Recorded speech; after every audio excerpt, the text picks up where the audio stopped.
Hello, hello, hello. My name is Andy Cunningham, My name is Andy Shannon. and welcome to the world's worst web. Now, on today's episode, and once again, I must preface with a trigger warning. We will be talking about grooming, which, if you are not sure of what that is when adults take advantage of minors on the internet. So, if that is something that is bothersome to you, now would be a really good time to click off. Yes, especially since there are many cases of grooming online, especially. Oh, yeah, we have plenty to talk about today. So, shall we dive in? Yep. So, to start off, I would like to preface with some statistics.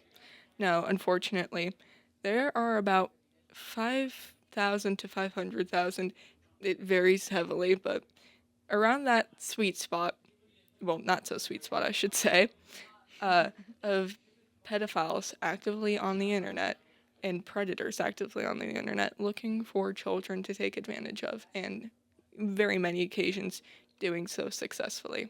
Yes, and it said as well that roughly only 1% really get caught. Oh, yes, because obviously with the internet, everything is forever. You can't get rid of anything. And predators take advantage of this because if they look hard enough and they try hard enough, there are millions and millions of images of CSAM on the internet now. CSAM stands for Child Sexual Assault Material. Child sexual assault material is exactly what you think it is. Yes, which is really horrible to say because these are young kids who are being affected by this material forever throughout their life as they're victims of this. Yes, because oftentimes the CSAM is actually sent by the victims themselves. The way that groomers like to target their audience is by sliding into their DMs on mostly, believe it or not, meta owned websites. So think of Facebook, think of Instagram. And these pedophiles are very, very good at what they do. They appear as very loving and kind individuals that want to do nothing but respect and honor and give attention to these poor kids that they end up, seeping child porn from. Yes, and I've seen in many cases they will sit there and be like, the child will usually ask the age, or the predator will bring up the age first, and then what will happen is the predator will say, "Oh, hey, I'm like 16. I'm like this many years older than you, like 2, 3." Mm-hmm. But in some cases, that like are out there, they're saying their actual age, that they're 30, 40 years old, and all they want to do is be their quote unquote guardian for them. Yes, these groomers often prey upon people with unstable housing, such as abusive or neglectful parents, people that don't get the proper love and attention from those that are supposed to be looking after them, or children who are being actively bullied, or even just children with relatively normal lives that are still just too innocent to be able to tell the difference. Especially with children that are mentally or physically handicapped in any sort of way, which is really disappointing because there's just so many out there that's unaccounted for. Oh, yes, there are many children online with psychological handicaps that are obviously not quite as aware of social indicators and, what's actually unacceptable in like social settings that don't quite grasp that, this is immoral. This shouldn't be happening. They don't get that. They don't have the proper wiring in their brains to get that. Yeah. Which online, I've seen a lot of these cases myself, especially on Xbox platforms, because they had so much easier like access to these people. I've seen it. I've been Hmm. a part of this. And what they do is they sit there and they'll act so innocent so you believe everything they say. Yeah, and unfortunately, this is something that not many people talk about, but grooming is not just sexual. Any romantic interactions with any kind of a minor, when you are 30, 35 years old, like even in your 20s, is not okay. And people need to understand that because a lot of people think that, oh, as long as romance is the only thing involved, as long as it's nothing sexual, then it's fine, but it's not. It's ruining that child's, Yes. chance at being innocent. Which, strangely enough, with grooming, it's a very vague subject on what Mhm. grooming actually is. I've seen grooming where they'll become that kid's best friend to Mhm. like parent figure, and then it'll just escalate so fast. And what'll happen is they'll make you think that it's all your fault. Yeah, and a form of grooming that I've noticed online that is not addressed, which I think it really should be, is when people befriend, air quotes for a reason, children online, and then they wait until they're 18 and then they finally pounce, like on their birthday, they do it. It's incredibly insane to me that they do this at all. Because the fact that they have met you when you were a minor and waited until you were 18 Yes. means that they were attracted to you when you were a minor. That's why they waited. Strangely enough, I've actually never like heard a lot of people talking about this, but I think with groomers and predators especially, it doesn't matter what age you are. Mhm. You can be groomed into anything at any age. Yeah, because what it is, it's not just a misuse of age, it's a misuse of power. So, for example, if a disabled adult is online, I'm going to pull a disability from the top of my head, Down syndrome. A girl with Down syndrome's online, and she's on an online platform. And because, people with Down syndrome commonly are not quite as up to speed, are aka and mentally challenged, are online, and she doesn't understand like why she can't consent. She doesn't understand the direness of sex and sending nude images of herself, but she is an adult, and a man comes on who is perfectly neurotypical, perfectly able-bodied, comes online and is like, "Hi, I would like to be your friend," and is very warm and inviting to her at first, and then finally, like, pops the Yes. question, "Would you like to go out with me?" And because this poor girl with Down syndrome uh, listens to this, she's like, "I would love to," because chances are Yes. nobody else has done this for her before. And it becomes such a misused power dynamic where he can ask whatever he wants from her, and chances are she'll say yes because she does not have the capability to grasp why this is bad. Yeah, and usually 90% of the time this is from malicious intent. Mm-hmm. There is so little cases where it's used in a good way because it really isn't used in a good way. Mm-hmm. Because I've seen people groom people into stopping certain acts like self harm or the act of alcoholism, a bunch of other stuff. But most cases, they use it in a predatory way. Yeah, because it's all about the power dynamic. And something that has unfortunately also happened to me, I've not been necessarily groomed in the stereotypical sense, perhaps, but I've had friends who became adults well before me that had said that, I was attracted to, but I never wanted to say it because, you were younger than me, but now I turned 16 last year. I'm 17 now, but last year I turned 16.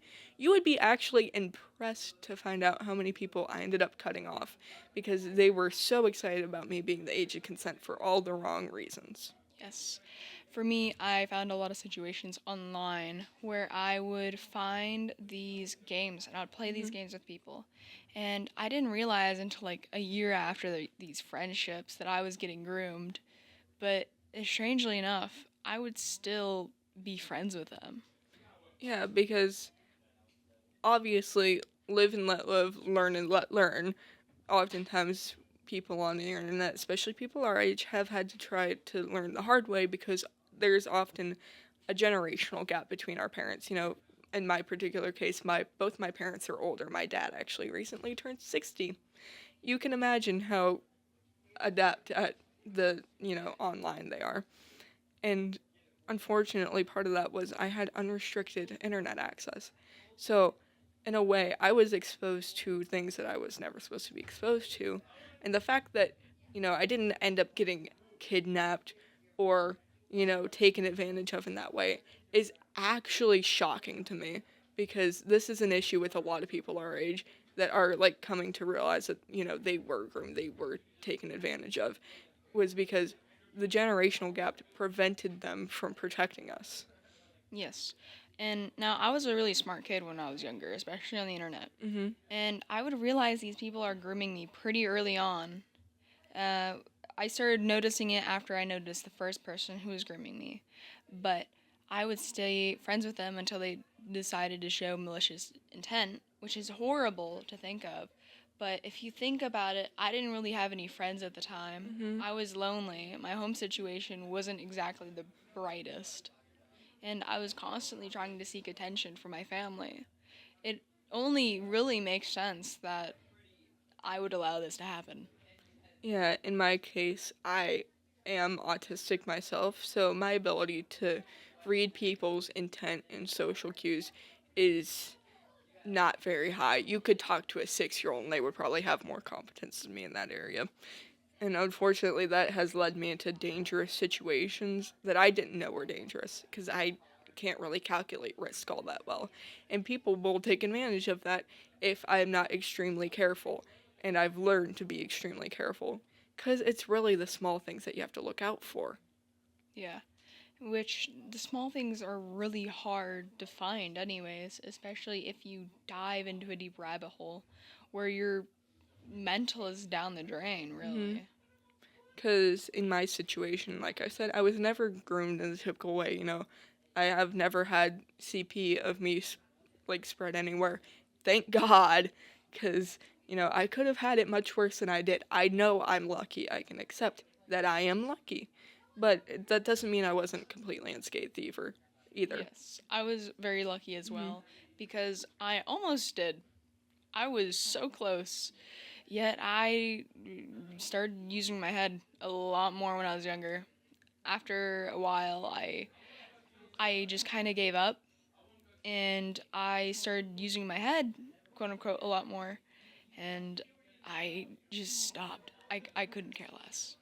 Yeah, because something that I learned that I think a lot of children online should learn for better or for worse is that unfortunately, people will always have poor intent until proven otherwise. That is an assumption that I know is hard to make because, it makes you feel like a bad person. Like, this person seems so nice. Why would I ever assume they have malicious intent? But the moment that you find out that they are X years older than you, immediately assume that there's ill intent behind them because you cannot prove for certain what they will or will not do. For me, at least, I had to learn that everyone's liars until proven innocent. Mm-hmm. Because it's like the police. Like, they cuff you, they put you in their car, and you can plead innocent in court. And in many cases, they end up guilty, right? Mm-hmm. Where what I did was I made them all out to be liars until they were proved themselves innocent. I'd believe everything they say, but with a very large grain of salt. Yeah, because I've been friends with many people who made their entire personalities surrounded by dating older people, and I'm so pretty, I'm so gorgeous, I must be doing something right if I'm attracting these older men, and I'm sitting here like, no, you look like you're 14. That's what they're attracted to. Yes. In a lot of these cases, they really feel like they're something. They feel so happy. They feel like they're important. They feel so glad. In a lot of these cases, they have large support systems that they're just not using. Hmm. I do truly hope that anyone who's listening opens up their eyes to see if they have a large support group. Because a lot of these times, those support groups are overlooked. Yeah, because it took until I was put in the hospital for something, like, because I have a lot of psychological issues. I did not have an ideal childhood, and it led up to a point where I had to be put in a hospitalized setting so I could actually get better. And what had happened was that opened up the doors to, actually receiving help from people in my life. And it's incredible to me that it takes that much for some people to realize what's going on, like to be put in a psychiatric crisis, for lack of a better term, for people to, start realizing, this person needs support, and for that person in turn to go, I have support available. Like, who would have thought, Yeah. And for me at least, I sat there and I was put in a similar situation. I was told to have therapy, and my family ignored my needs. But they're not bad. They're just not exactly the best, you know? And just because they're not exactly good doesn't mean I still can't use them. Yeah, like, for example, my mother may be a source of a lot of what happened in my childhood. I can't really recall most of it because my brain knows better. It knows what to block out, but I do still have symptoms of what happened to me when I was younger. But she's gotten better, because not to like air my family's dirty laundry or anything, but she did have issues with drinking, and now she's mostly sober. And now I can come to her with things, and I guess it's just a matter of a lot of people who are in these situations, to come forward because they're not used to their support system being there and being better. Yes, and the most important part is to have a really good support system of really any kind. Like anybody, even if you don't fully trust them, it's better than having nothing, especially if you're getting groomed. Yeah, because in my situation, while it wasn't so severe that I needed parental intervention, because clearly I did handle it myself, I cut these people off before anything illicit happened, it would have been nice to have a little extra, this is what you should do. And, obviously I have my own vices. Hashtag not sponsored. But luckily, I did eventually cut all these people off. And I think I've been doing a lot better now because a lot of the time, they will make you more depressed than what you actually were in the first place. Yeah, because coming from two people who've been there, done that, once again, just add a dash of salt before you go into things. Reach out to those who love you, and if you're going through a situation like this, you're not alone. And I know cops are terrifying, ACAB and everything nowadays, but cops do care about the welfare of children enough that if something happens to you like this, and something illegal does happen, you can reach out to them, and they will help you. And they're legally required to help at least. And there's also a lot of helplines that can help people in these kind of situations as well. Yeah, if you're in a household where, reporting them would be dangerous because you would get in trouble yourself or anything like that, there's obviously resources online. My personal favorite, Seven Cups, I will try to link it down below in our description. It's a free therapy resource where people who are volunteers sign up and you can just vent to them.